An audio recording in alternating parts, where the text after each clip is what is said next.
के भारतीय जनता पार्टी के अटल बिहारी वाजपेयी अवರಿಗೆ नरेंद्र मोदी अवರಿಗೆ एल के अद्वानी अवರಿಗೆ मुरली मनोहर जोशी अवರಿಗೆ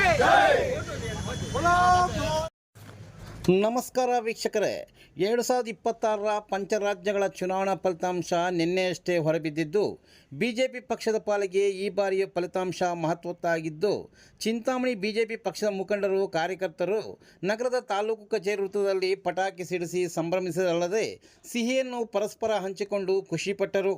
ಪಶ್ಚಿಮ ಬಂಗಾಳದಲ್ಲಿ ಬಿಜೆಪಿ ಇತಿಹಾಸದಲ್ಲಿ ಮೊದಲ ಬಾರಿಗೆ ಸ್ವಂತ ಬಲದ ಮೇಲೆ ಸರ್ಕಾರ ರಚಿಸಲು ಮುಂಚೂಣಿಯಲ್ಲಿದ್ದು ಒಟ್ಟು 293 ಸ್ಥಾನಗಳಲ್ಲಿ 206 ಸ್ಥಾನಗಳನ್ನು ಗೆಲ್ಲುವ ಮೂಲಕ ಟಿಎಂಸಿ ಪಕ್ಷದ ಮಮತಾ ಬ್ಯಾನರ್ಜಿ ಆಡಳಿತಕ್ಕೆ ಮುತ್ತಿ ಹಾಡಿದೆ. ಸಂಭ್ರಮಾಚರಣೆ ಉದ್ದೇಶಿಸಿ ನಗರ ಘಟಕದ ನಿಕಟಪೂರ್ವ ಅಧ್ಯಕ್ಷರಾದ ಮಹೇಶ್ ಬೈ, ಗ್ರಾಮಾಂತರ ಆರ್ ಶಿವಾರೆಡ್ಡಿ, ಪ್ರಧಾನ ಕಾರ್ಯದರ್ಶಿ ಗಾಜುಲ್ ಶಿವಾರ್ ಅವರು ಮಾತನಾಡಿದರು. ಈ ಸಂದರ್ಭದಲ್ಲಿ ಕೆ ರಾಜಶೇಖರ ರೆಡ್ಡಿ, ಆಂಜನೇಯ ರೆಡ್ಡಿ, ವೆಂಕಟಶಿವಪ್ಪ, ಡಾಬಾ ಮಂಜುನಾಥ್, ಹೊಸೂರು ಅಂಜಪ್ಪ, ನೆರ್ನಗಾಲು ಚಂದ್ರಶೇಖರ್, ಬಾಲಕೃಷ್ಣ, ಬನಹಳ್ಳಿ ಮಂಜು, ಆನಂದ್, ಸದಾಶಿವ, ಶ್ರುತಿ, ಮಮತಾ, ನಂದಕುಮಾರಿ, ವೇದವತಿ, ಪದ್ಮ, ಅರ್ಚನಾ ಸೇರಿದಂತೆ ಮತ್ತಿತರರು ಉಪಸ್ಥಿತರಿದ್ದರು. ಚುನಾವಣೆಯಲ್ಲಿ ಭಾರತೀಯ ಜನತಾ ಪಾರ್ಟಿಯನ್ನು ಇಡೀ ದೇಶ ಅಪ್ಪಿಕೊಂಡಿದೆ. ಇದೊಂದು ಬದಲಾವಣೆಯ ಕಾಲ. ಯಾಕೆಂದರೆ ಇಡೀ ದೇಶದಲ್ಲಿ ಎಲ್ಲೆಲ್ಲಿ ಹಿಂದೂಗಳನ್ನು ಕಗ್ಗೊಲೆ ಆಗ್ತಾ ಇತ್ತು ಅಂಥ ಕಡೆಯೆಲ್ಲ ಕೂಡ ಭಾರತೀಯ ಜನತಾ ಪಾರ್ಟಿಯನ್ನು ಕೈ ಹಿಡಿದು ಈ ದಿವಸ ಭಾರತೀಯ ಜನತಾ ಪಾರ್ಟಿ ಒಂದೇ ಈ ದೇಶವನ್ನು ರಕ್ಷಿಸೋದು ಅಂತ ಹೇಳ್ಬಿಟ್ಟು ಜನರು ಆದೇಶ ಮಾಡಿರ್ತಾರೆ. ಅಂಥ ನಿಟ್ಟಿನಲ್ಲಿ ನಮ್ಮ ನರೇಂದ್ರ ಮೋದಿಜಿಯವರು, ಅಮಿತ್ ಶಾ ಅವರು ಇಬ್ಬರೂ ಎರಡು ಜೋಡೆತ್ತುಗಳ ಥರ ಕಷ್ಟಪಟ್ಟು ಈ ದಿವಸ ಭಾರತೀಯ ಜನತಾ ಪಾರ್ಟಿಯ ಒಂದು ಅಖಂಡತೆಯನ್ನು ಹಾಗೂ ಈ ಭಾರತ ದೇಶದ ಅಖಂಡತೆಯನ್ನು ಮುಂಚೂಣಿಯಲ್ಲಿ ಕರ್ಕೊಂಡು ಹೋಗಲು ಯಶಸ್ವಿಯಾಗಿದೆ ಅಂತ ಈ ಒಂದು ಸಂದರ್ಭದಲ್ಲಿ ತಿಳಿಸುತ್ತಾ ತಮಗೆ ಏನು ಈ ಚುನಾವಣೆಯಲ್ಲಿ ಅಭೂತಪೂರ್ವ ಗೆಲುವು ಸಾಧಿಸಿದಂಥ ಭಾರತೀಯ ಜನತಾ ಪಾರ್ಟಿ ಎಲ್ಲ ನಮ್ಮ ಅಭ್ಯರ್ಥಿಗಳಿಗೂ ಈ ಒಂದು ಸಂದರ್ಭದಲ್ಲಿ ಚಿಂತಾಮಣಿ ತಾಲೂಕಿನ ಭಾರತೀಯ ಜನತಾ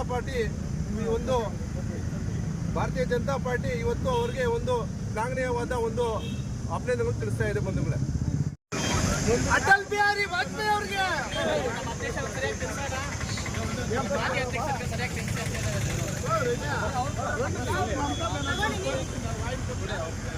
ಇದು ಮುಂಬರುವ ವಿಧಾನಸಭಾ ಚುನಾವಣೆಯಲ್ಲಿ ದಿಕ್ಸೂಚಿ ಆಗುತ್ತೆ. ಈ ವಿಜಯೋತ್ಸವಕ್ಕೆ ಮತ್ತು ಈ ವಿಜಯಕ್ಕೆ ಸಹಕರಿಸಿದ ಎಲ್ಲ ನಮ್ಮ ಬಿಜೆಪಿ ಕಾರ್ಯಕರ್ತರಿಗೆ ಧನ್ಯವಾದ ತಿಳಿಸ್ತಾ ಇದ್ದೀನಿ. ಅಭೂತಪೂರ್ವ ಗೆಲುವು ಸಾಧಿಸಿದೆ. ಯಾಕಂದ್ರೆ ಪಶ್ಚಿಮ ಬೆಂಗಾಲದಲ್ಲಿ ನಮಗೂ ಸ್ವಾತಂತ್ರ್ಯ ಬಂದ್ರೂ 70 ವರ್ಷ ಆಗಿದೆ. ಆದ್ರೂ ಸಹ ಅಲ್ಲಿನ ಜನ ಇದುವರೆಗೂ ಸ್ವತಂತ್ರವಾಗಿ ಬದುಕಿಲ್ಲ. ಅವರು ಕೆಲವು ದಿನ ಕಾಂಗ್ರೆಸ್ ಅವರು ಆಡಳಿತ ಮಾಡಿದ್ರು, ಆವಾಗಲೂ ಹಂಗೆ ಆಗಿತ್ತು. ಮತ್ತೆ ಲೆಫ್ಟ್ ಪಾರ್ಟಿಗಳು ಒಂದು 30 ವರ್ಷ 34 ವರ್ಷ ಆಡಳಿತ ಮಾಡಿದ್ರು, ಆವಾಗಲೂ ಹಂಗೆ ಯಾವ ಜನಸಾಮಾನ್ಯರನ್ನು ಕಡೆಗಣಿಸ್ತಾನೇ ಇದ್ರು. ಮತ್ತೆ ಇದಕ್ಕೆ ಮುಂಚೆ ಪಶ್ಚಿಮ ಬೆಂಗಾಲ CM ಆಗಿದ್ರು ಮಮತಾ ಬ್ಯಾನರ್ಜಿ ಯಾವ ಥರ ಮಾಡಬಾರ್ದು ಕೆಲಸಗಳೆಲ್ಲ ಯಾವ ಥರ ಮಾಡಿದ್ರು, ಅಲ್ಲಿ ಕೊಲೆಗಳಾಗಿರ್ಬೋದು, ಅತ್ಯಾಚಾರಗಳಾಗಿರ್ಬೋದು, ಅಧಿಕಾರಿಗಳನ್ನ ಯಾವ ಥರ ದುರುಪಯೋಗ ಮಾಡಿಕೊಂಡು ಯಾವ ಥರ ಮಾಡಿದೆ ಅಂದರೆ ಮೊನ್ನೆ ಇವರು ಹೇಳ್ತಾ ಇದ್ರು ಸಮೀಕ್ಷೆಗಳೆಲ್ಲ ಅವ್ರು ಹೋದಾಗ ವಿಲೇಜ್ಗಳಲ್ಲಿ ಅವ್ರು ಓಟ್ ಹಾಕ್ಬಿಟ್ಟಿದ್ದಾರೆ ಆಲ್ರೆಡಿ ಭಾಜಪಕ್ಕೆ. ಆದ್ರೂ ಸಹ ಅವರು ಮತ್ತೆ ಏನಾಗುತ್ತೆ ಅನ್ನೋ ಅವ್ರಿಗೂ ಭಯ ಬಿದ್ದು ಅವ್ರೂ ಸಹ ಬಾಯಿ ಬಿಡ್ತಾ ಇರಲಿಲ್ಲ. ಅಷ್ಟು ಒಂದು ಭಯಭೀತರಾಗಿದ್ರು ಬಂಗಾಳದಲ್ಲಿ. ಇವಾಗ ನಿಜವಾದ ಸ್ವತಂತ್ರ ಬಂಗಾಳದಲ್ಲಿ ಬಂದಿದೆ ಅಂದರೆ ಇವಾಗ ನಿನ್ನೆ 4ನೇ ತಾರೀಕು ನಮ್ಮ ಮೋದಿ ಅವರು ಆಗಿರ್ಬೋದು, ಅಮಿತ್ ಶಾ ಆಗಿರ್ಬೋದು ಹೇಳ್ತಾನೆ ಇದ್ರು ನಿಜವಾದ ಸ್ವತಂತ್ರ ಬರುತ್ತೆ. ನಮ್ಮ 4ನೇ ತಾರೀಕಿನಿಂದ TMC ಗೂಂಡಾಗಳೆಲ್ಲ ಎಲ್ಲೆಲ್ಲಿರ್ತಾರೋ ಅವ್ರು ಹುಡುಕಿ ಒಳಗಡೆ ಹಾಕ್ತೀವಿ. ಆ ಗೂಂಡಾಗಳಿಗೆಲ್ಲ ಆಲ್ರೆಡಿ ನಿನ್ನೆಯಿಂದಾನೇ ಶುರುವಾಗಿದೆ, ಅವ್ರಿಗೆ ನಡಕ ಶುರುವಾಗಿದೆ. ಅದರಿಂದ ಇನ್ನೂ ಈಗ ಕಾಂಗ್ರೆಸ್ ನಾವೇನೋ ಕೇರಳದಲ್ಲಿ ದೊಡ್ಡ ಸಾಧನೆ ಮಾಡಿಬಿಟ್ಟಿದ್ದೀವಿ ಅಂತ ಬೆಂಬಿಸ್ತಾ ಇದ್ದಾರೆ. ಅದರಲ್ಲಿ ಅಲ್ಲಿ ಪ್ರತ್ಯಾಮ್ನಾಯ ಇಲ್ಲ.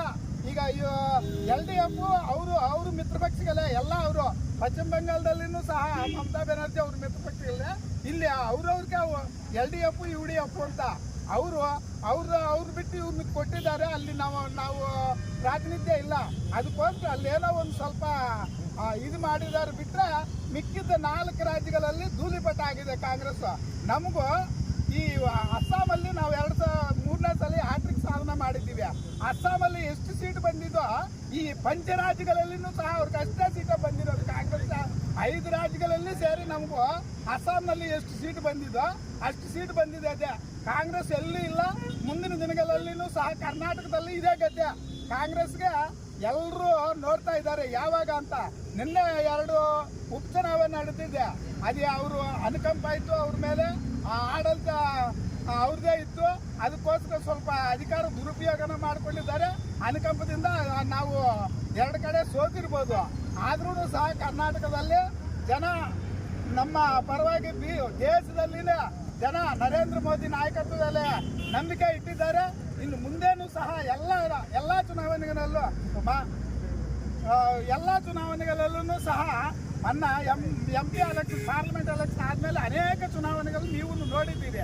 ಎಲ್ಲ ಕಡೆಯೂ ಕ್ಲೀನ್ ಸ್ವೀಪ್ ಮಾಡ್ತಾ ಬಂದಿದೆ. ಮಿಕ್ಕಿದ್ದ ಮಹಾರಾಷ್ಟ್ರ ಆಗಿರ್ಬೋದು, ಗುಜರಾತ್ ಆಗಿರ್ಬೋದು, ತ್ರಿಪುರಾ ಆಗಿರ್ಬೋದು, ಬೈ ಎಲೆಕ್ಷನ್ ನಡೆದಿದೆ. ಎಲ್ಲ ಕಡೆನೂ BJPನೇ ಸ್ವೀಪ್ ಮಾಡಿದೆ. ಎಲ್ಲ ಸ್ಥಾನಿಕ ಸಂಸ್ಥೆ ಎಲೆಕ್ಷನ್ ಆಗಿರ್ಬೋದು, ಎಲ್ಲ ಕಡೆನೂ BJP ಪ್ರಬಂಧನ ಆಗ್ತಾ ಇದೆ.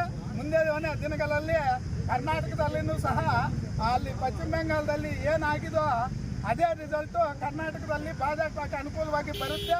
ಯಾರೂ ಸಹ ಈ ಥರ ಈಗ ಸಿದ್ದರಾಮಯ್ಯ ಮಾಡ್ತಾ ಇರೋದು ನೋಡಿದ್ರೆ ಅಲ್ಲಿ ಪಶ್ಚಿಮ ಬಂಗಾಳ ಮಮತಾ ಬೆನರ್ಜಿ ಯಾವ ಥರ ರೌಡಿಸಮು ದಬ್ಬಾಳಿಕೆ ಮಾಡ್ತಾ ಇದ್ರು, ಇಲ್ಲಿ ಅಲ್ಲಿ ಅದು ಮಾಡ್ತಾ ಇದ್ದಾರೆ. ಇನ್ನೇನು ಕೆಲವು ಒಂದೂವರೆ ವರ್ಷ ಅವ್ರದ್ದು ನಡೆಯಬಹುದು.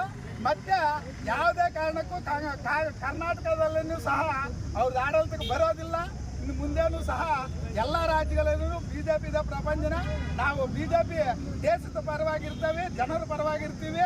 ಎಲ್ಲರ ಜನ ಶಾಂತಿ ಸುಭದ್ರತೆಯಿಂದ ಬದುಕಕ್ಕೆ ಭಾರತೀಯ ಜನತಾ ಪಾರ್ಟಿಗೆ ಜನ ಮ್ಯಾಂಡೇಟ್ ಕೊಡ್ತಾ ಇದ್ದಾರೆ. ನಾವು ಈಗ ಪಂಚರಾಜ್ಯಗಳಲ್ಲಿ ಎಲ್ಲ ಜನರಿಗೂ ನಮ್ಮನ್ನು ಬೆಂಬಲಿಸಿದ ಎಲ್ಲ ಜನರಿಗೂ ಚಿಂತಾಮಣಿ ಭಾರತೀಯ ಜನತಾ ಪಾರ್ಟಿ ಪರವಾಗಿ ಗೋಪಿಯನ್ನ, ನಮ್ಮ ನಾಯಕರಾದ ಗೋಪಿಯನ್ನ ಪರವಾಗಿ ಎಲ್ಲ 5 ಪಂಚರಾಜ್ಯಗಳ ಚುನಾವಣೆ ಎಲ್ರಿಗೂ ಸಹ ಗೆದ್ದಿರುವ ಅಭ್ಯರ್ಥಿಗಳಿಗೂ ಮತ್ತೆ ಅಲ್ಲಿನ ಜನತೆಗೂ ಅಭಿನಂದನೆಗಳನ್ನು ತಿಳಿಸ್ತಾ ಈ 4 ಮಾತು ಅಧಿಕಾರಿಗೆ ಪಾರ್ಟಿಗೆ